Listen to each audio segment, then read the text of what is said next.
to think of one of the most pivotal political moments in recent history, what would that be? Would it be when Barack Obama became the first Black president of the United States?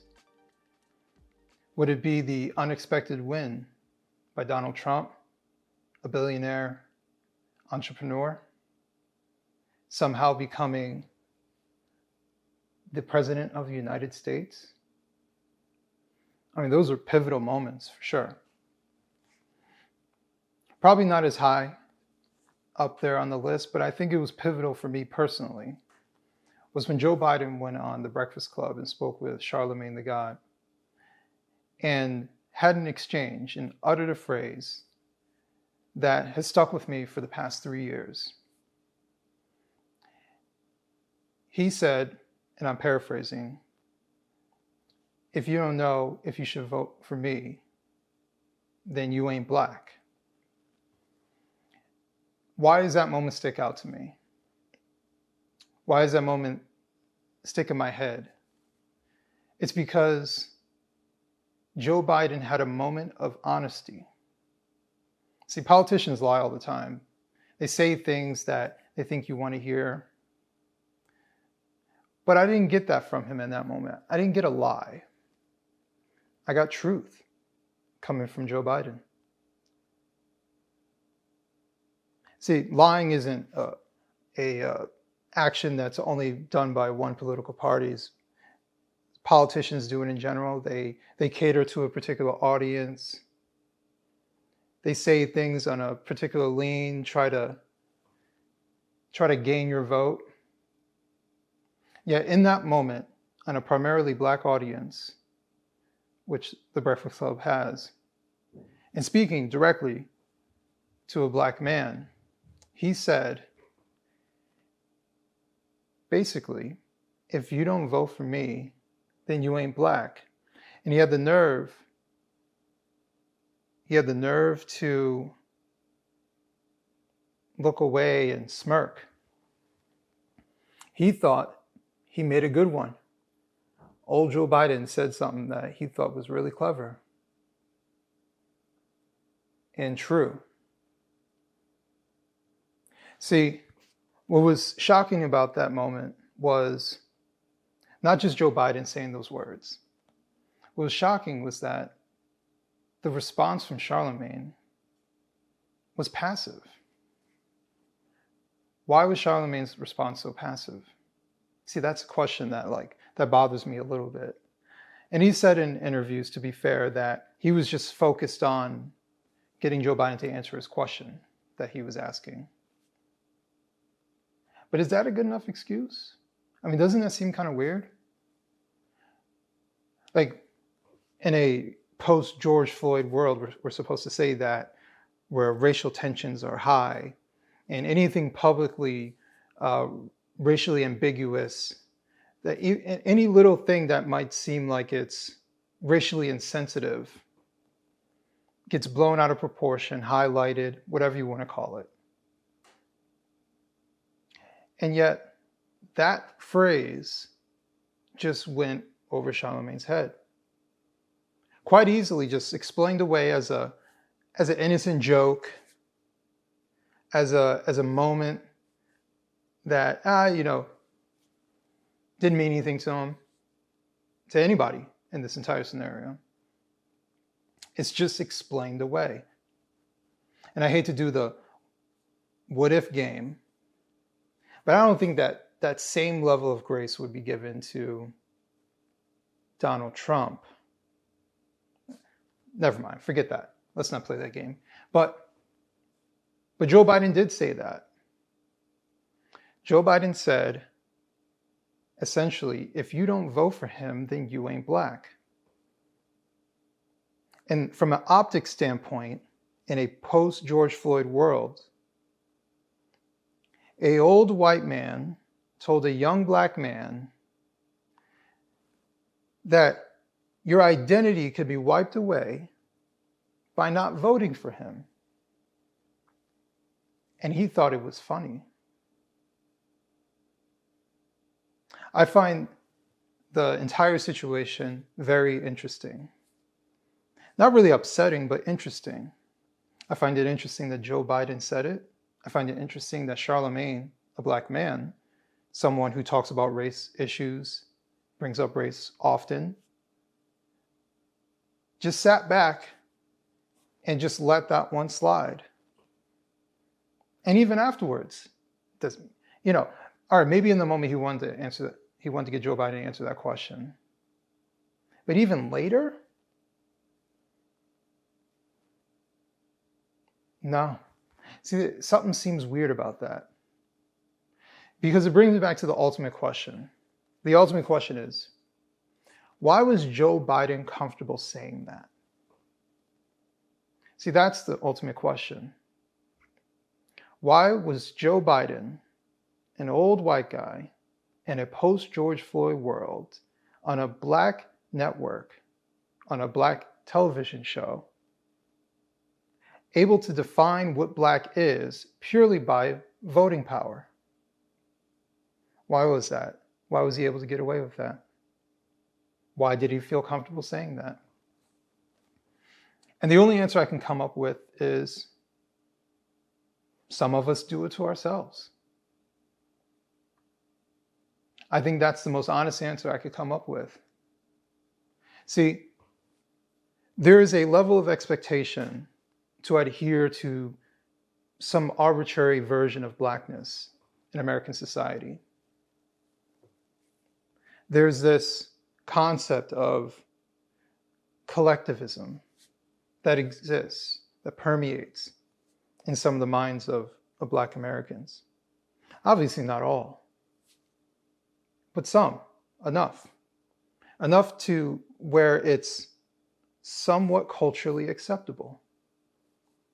And it's weaponized when it's convenient. See,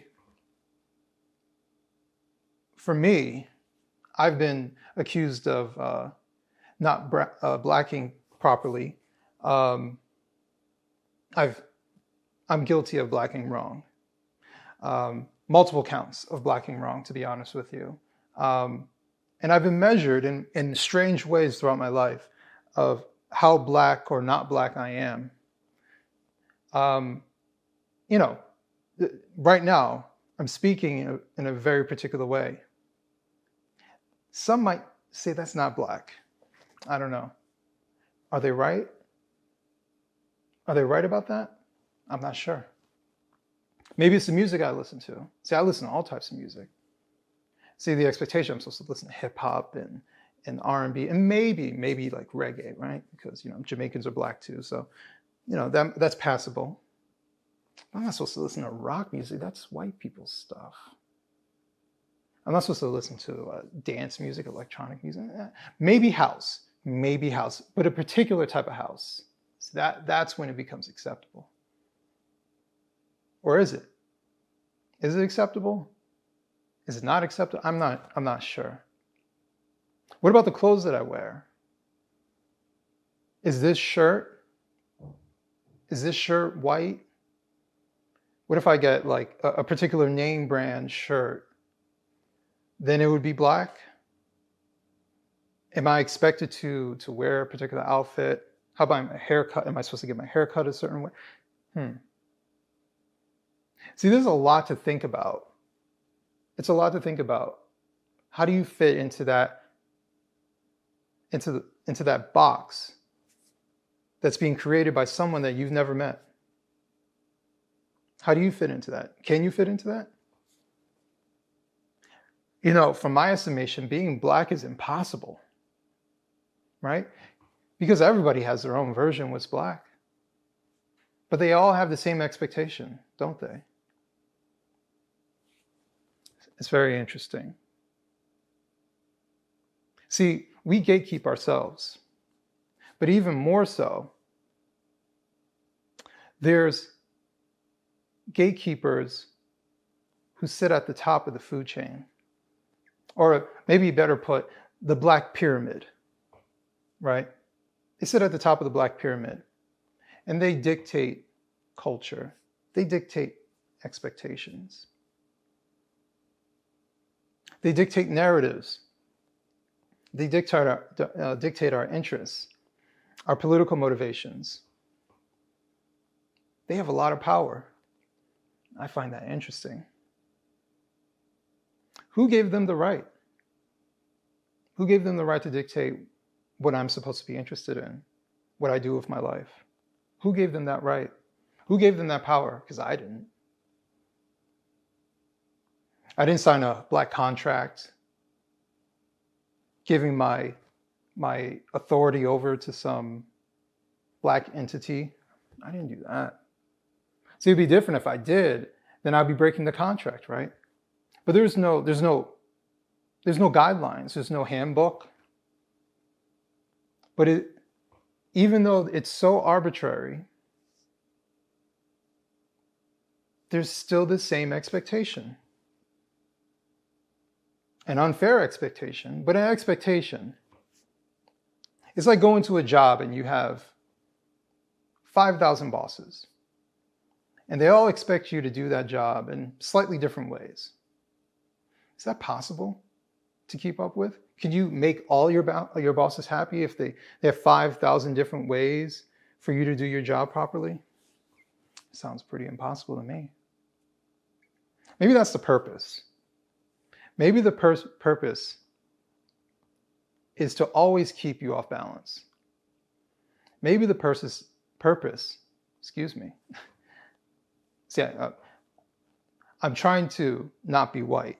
Understand, I'm trying to speak appropriately here. But I guess speaking appropriately might be white. See, I don't know how this works. My mistake. Maybe the purpose is to keep us off balance. Maybe that's the purpose.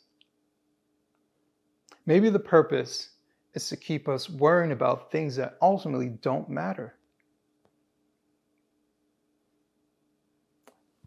Maybe that is the purpose. But you see, I'm asking questions. And see, for some, that you ask the wrong type of questions, and that's white. That's not black. See, black people don't ask certain questions. Or is that the case? Is that how it works? Black people can ask certain questions? Or are all questions allowed? Or not allowed? See, I don't know. See, I would open the Black Handbook and take a look at it, but there is none. I don't know, it just seems so arbitrary. You know, I was on a panel at Freedom Fest, which is a libertarian oriented festival, which is where I got the shirt from. And I was at Freedom Fest and I was on a panel with very intelligent, articulate, thoughtful, caring people. And they allowed me on that stage. But I was on stage with them and having a dialogue somewhat about what I'm talking about here. And I think about these people, you know, PhD, Ivy League education, just very, very intelligent people.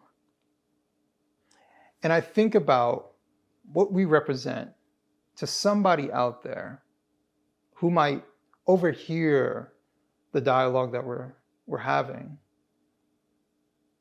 And they might scoff and say, they white. They trying to be white. They want to be white. See, there's a sliding scale. Trying to be white, now you really want to be white.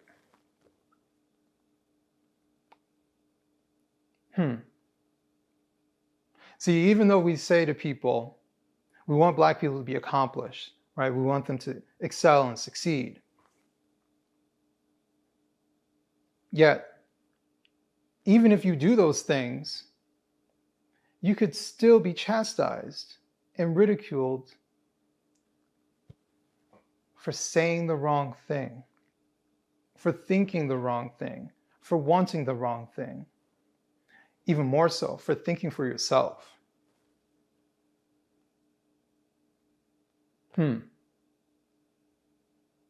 So, accomplished people who work hard in this world, who overcome the obstacles, right?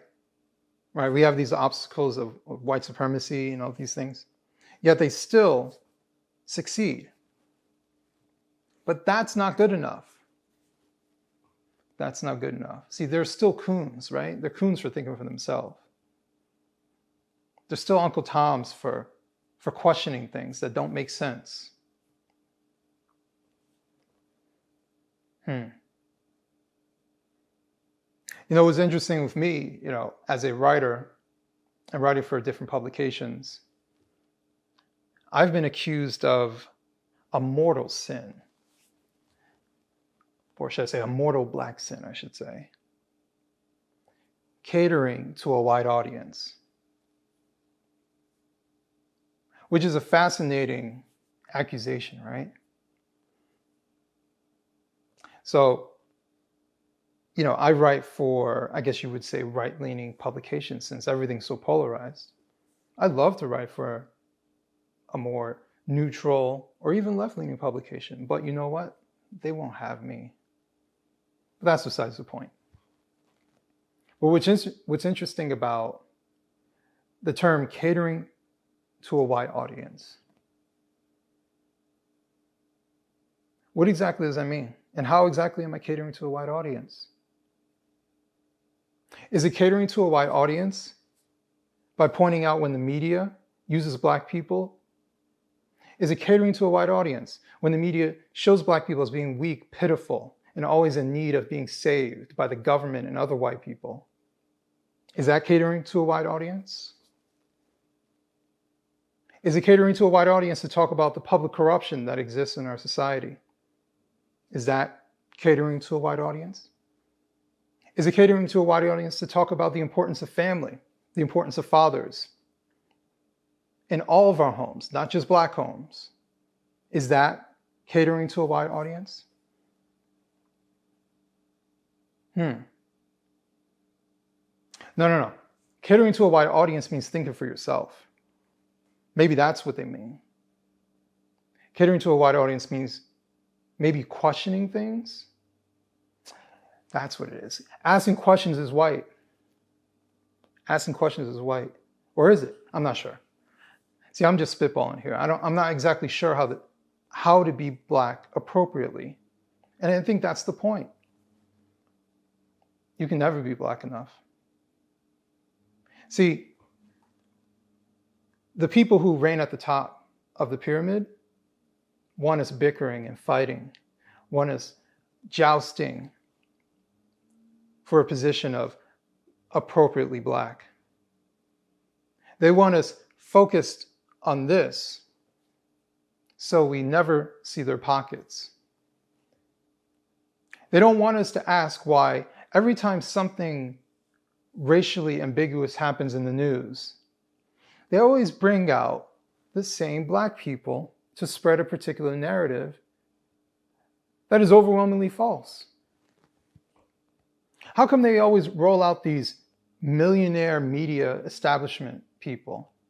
How come all these civil rights lawyers pop up out of nowhere? Right? How come many of them are extremely wealthy? I would go as far as saying 1%. How come all of a sudden there's a microphone in front of a wealthy celebrity's mouth confirming the narrative?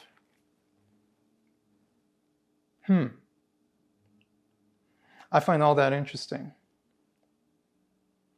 See, they don't bring the microphone in front of working class, poor black people when something happens. They rarely do that. What they do is they bring out the articulate, well-spoken, and ambivalent wealthy black person to confirm these narratives. See, they bring out this person who resides in a penthouse, who drives their Mercedes from their gated community. They bring them out, bring them into studio, and talk about how oppressed they are. Isn't that something? So we're not supposed to notice those things. See, I'm not supposed to know that they live in gated communities. I'm not supposed to notice that they live in penthouses, how much money they make, what kind of cars they drive. I'm not supposed to notice those things. See, when it comes to them, economic privilege doesn't matter. Racial privilege does. See how that works? I'm not supposed to notice these things. Neither are you. That's why they don't want you asking questions. That's why they don't want you questioning, why am I doing these things that they want me to do? Why do they expect me to hyper-focus on nonsense? Why do they want me to see oppression? Why do they want me fearful of the police? Why is that?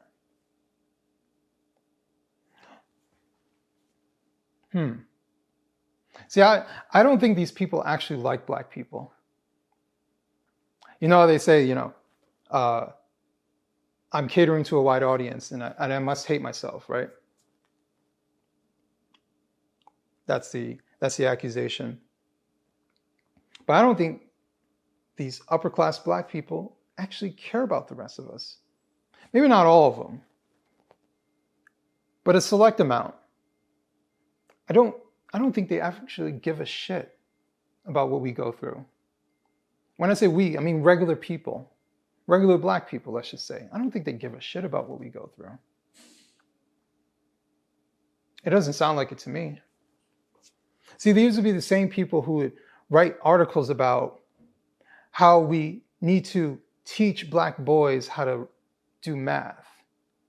But how they write it is very interesting because they indicate not that we're failing in schools throughout this country and our literacy rates are abysmal, but they want you to teach Black boys in a way that works for them. That's interesting, because I would be willing to bet they weren't taught in some Black boy way or some Black girl way. They were probably just taught with everybody else. They weren't treated as special snowflakes. Likely not. I doubt they were.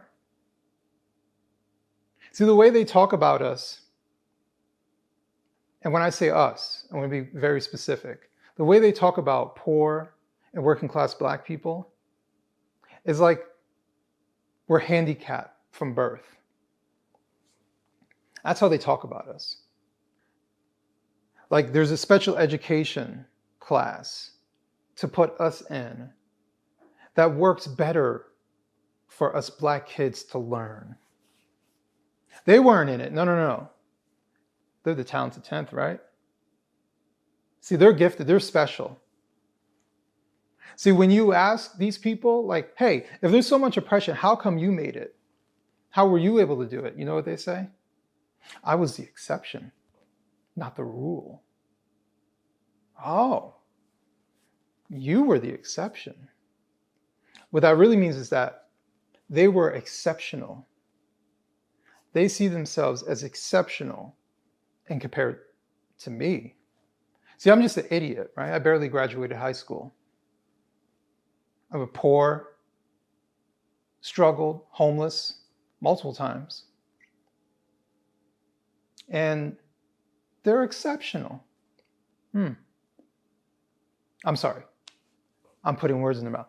They were the exception. I'm sorry. They didn't mean exceptional. No. Couldn't possibly mean that. I mean, they couldn't possibly mean that they're exceptional as they talk down to us, as they set narratives for us that don't make sense, as they knew nothing for the rest of us. No. I'd be so wrong to say that they were exceptional. But you know what? I'm sorry. That was very wide of me. That's what it is. It's very wide of me to talk about the wealthiest people that exist in our society. And some of them are Black. It's very wide of me to bring that up. See, I'm just catering to a wide audience right now. That's what I'm doing. My apologies. See, I'm a long-time criminal of black and wrong, multiple counts of black and wrong. My rap sheet is very, very long. And you know what? I don't care. See, I realized a long time ago that this expectation, this narrative, or multiple narratives, this desire to force people to do certain things that sometimes don't make sense, or maybe you just don't want to. I realized a long time ago, none of that benefits me. And probably doesn't benefit most people. I would venture to say that there are cultural norms, overlaps, and maybe some beliefs that a lot of Black Americans share. Some cultural references that we all share. Makes sense to me. But we share it. Just like we share all types of stuff. But there's this rigidness to adhere to some form of behavior, being, existence, identity, to fit into a particular box. And all of that is fascinating to me. But I no longer care to adhere to it. I stopped caring a long time ago.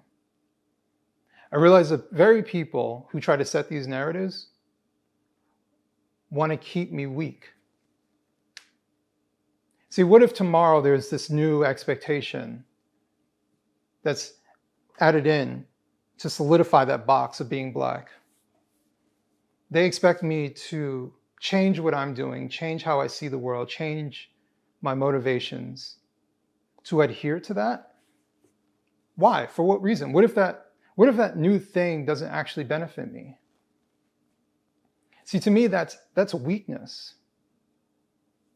And it's like they expect me to be a bitch and change how I view the world, how I behave, how I see myself to satisfy some stranger, to satisfy a narrative. It's interesting, right?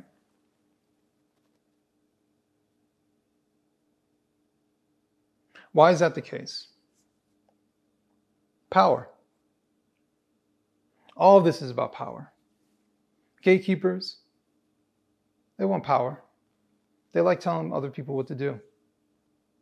They like telling me what to do. But by not adhering to their demands, well, I'm powerful. And they don't like that. See, that's why they levy insults like coon, Uncle Tom.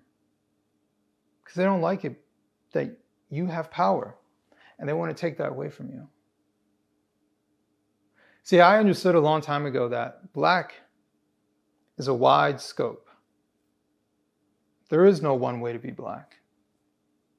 It's an asinine theory. It's an asinine expectation. See, my entire family's Black. I have lawyers in my family, professional people, nurses, college degrees, hardworking. They all have different views of the world. And you know what? They're still Black. Isn't that interesting, right?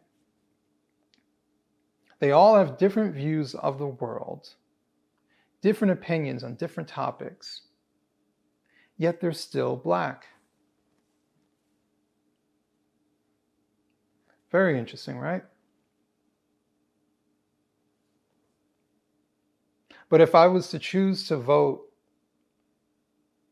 in a particular way, I'm no longer Black. All of that is fascinating, isn't it?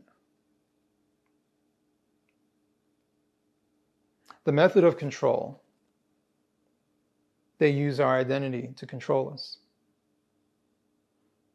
They use our desire to fit into a group. They weaponize our culture. They weaponize our race to get us to sway in a direction that they want us to sway. The most powerful Black people in this country get the microphone. And see, me as a regular working class person, I have to jimmy up a camera setup here to finally have my voice heard. Because those people don't represent me. They don't represent anybody that I know personally.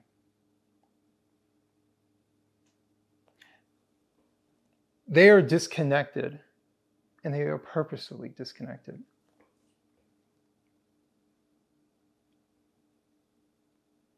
But you know what? They're still Black. As much as I don't agree with these people, as much as I think that many of them are malicious, as much as I don't like the gatekeeping behavior, they're still Black. See, that's how wide this scope is. That's how wide this scope is for everybody. This is not the same ring. If you don't vote for me, then you ain't white. Nah, it doesn't have the same ring. Doesn't have the same ring. I know we do the, this is white people stuff. I know we do that sometimes, but that's a joke. Like no one really believes that. Hip hop music, it's supposed to be this Black musical art form. Yet the number one consumer racially of hip hop are white people. Go to a Kanye concert and look at the audience. Most of them do not look like me. And you know what? They're allowed to do that. They're all individuals. They just like what they like. Funny.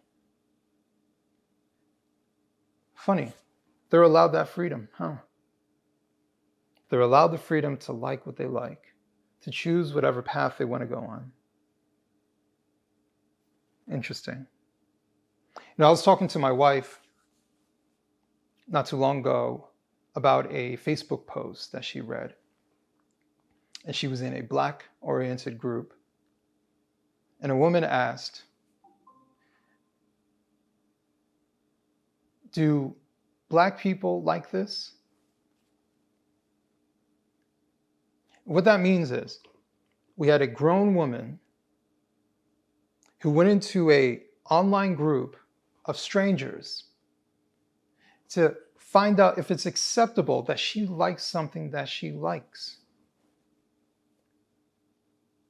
Doesn't that seem fucking weird? I can't be the only one that thinks that's strange, right? Why would any grown person ask strangers if it's okay to like something that they actually like? See, that's how deep this actually goes. That so many people are just unsure if it's acceptable to like something. That is how in dire need some people are to remain in that box. Because that box means you're accepted. And God forbid you like something that another culture created or another culture primarily does. God forbid that. But white people can listen to hip hop and they're still white, right? So they can appreciate things from other cultures. It's fascinating.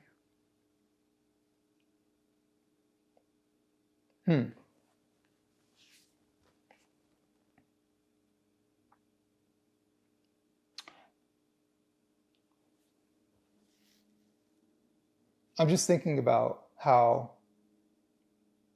throughout my life, I've seen things that are absurd. I've listened to things that don't make sense. And I've heard the expectations of people about how I should live my life simply because of the amount of melanin in my skin.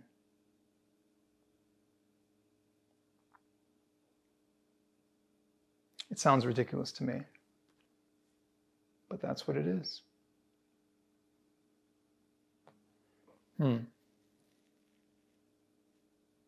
So where do we go from here?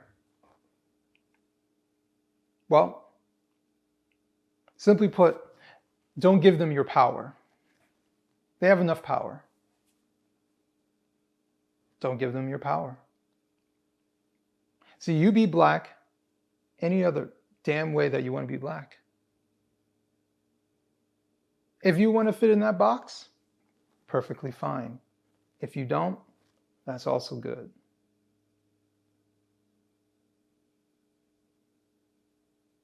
Yeah, I stopped caring a long time ago. My rap sheet is long at this point, and I don't care that you see it. See, I'm not doing this for you, and I'm certainly not trying to cater to a wide audience. I'm living my life for me. See, my wife loves me, my son loves me, my family loves me. And most importantly, I love myself. So I'll be damned if some old white guy named Joe Biden gets to determine what it means for me to be black.